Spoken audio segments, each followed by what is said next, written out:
Welcome to this explainer. Let's just jump right in, because today we're completely shifting the paradigm of how you view yourself. Most people think identity is something they discover, but we're going to look at the architecture of your own mind and see that identity is actually something you practice. Drawing directly from Daniel Body's incredible work on neuro-alignment, we're unpacking the invisible blueprints that dictate exactly how you live, lead, and love. So take a look at this staggering number, 148,000. It's massive, right? Well, that is the estimated amount of times the average person hears no or some kind of limiting message before they even reach adulthood. Words like don't, can't, shouldn't, or stop.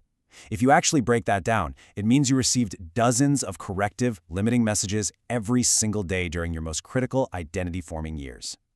Here's our quick roadmap for today. 1. The identity myth. 2. Your invisible architecture. 3. Identity is practiced. And 4. The blueprint reset. Starting with Section 1, the identity myth. We are challenging this whole idea of finding yourself.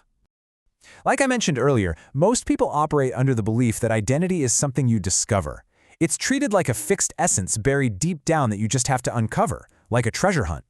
But I think identity is also something we practice. It's a self-concept that is continuously built through repeated choices and beliefs. You don't just find yourself, you are constantly building yourself based on what you repeat. Moving right into Section 2, your invisible architecture. Let's look at how that repetition actually becomes programming.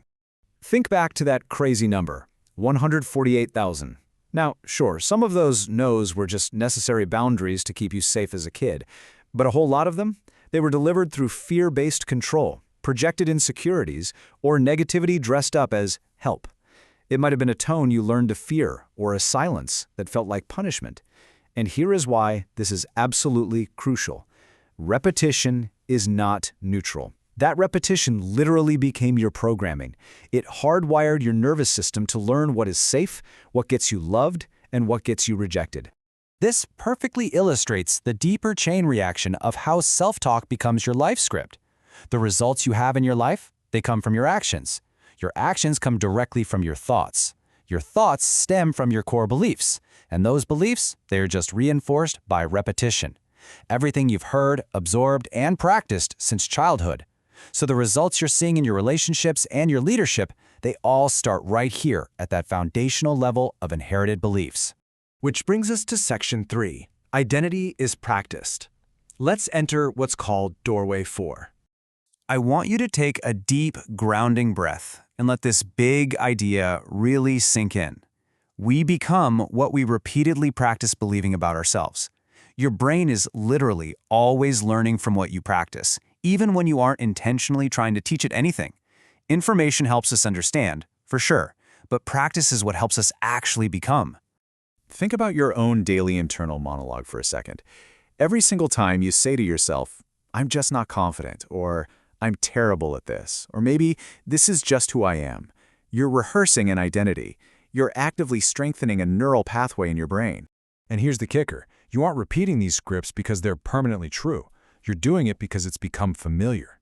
You repeat these self-limiting scripts simply because the repetition has made them feel safe and familiar to your nervous system.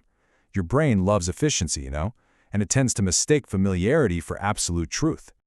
But the beautiful news is this. Practice works in both directions. If identity can be reinforced by default programming, it can absolutely be reshaped, one intentional choice at a time. If you can learn a negative script, you can unlearn it. So, let's look at how to actually do that in Section 4, the blueprint reset. This is where you become the architect again. This is the core definition of the Neuro-alignment Method. It's the process of bringing your nervous system, your thought patterns, and your chosen identity all into the exact same direction. So your life is led by alignment rather than just running on autopilot. It gives you a safe return pathway. You aren't forcing yourself to be endlessly, toxically positive. You're aligning your inner world so it stops fighting against itself.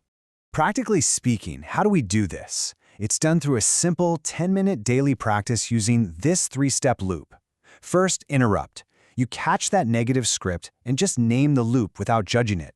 Second, regulate. You restore safety in your body, maybe through deep breathing, because you literally cannot mindset your way out of an activated nervous system.